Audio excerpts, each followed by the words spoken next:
ناظرین، جیسا کہ آپ جانتے ہیں کہ آئندہ مالی سال 2023-24 کا 144 ارب اور 7 ارب روپے کا بجٹ پیش کر دیا ہے، جس کے بعد صوبوں نے بھی باری باری بجٹ پیش کیا۔ اہم ذرائع کا کہنا ہے کہ صوبہ خیبر پختونخوا حکومت کی جانب سے IMF کی شرط مان لی گئی ہے اور معاہدے پر دستخط بھی کر دیے گئے۔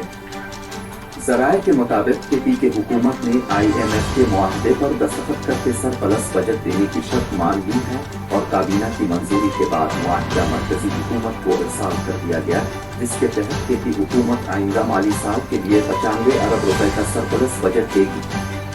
اس حوالے سے میڈیا رپورٹس کے مطابق جاری مالی سال کے لیے PTI حکومت نے 117 ارب کے سرپلس بجٹ کے معاہدے پر دستخط کیے۔ ذرائع کا مزید کہنا ہے کہ خیبر پختونخوا کو اس وقت کم از کم 200 ارب روپے کا خسارہ ہے۔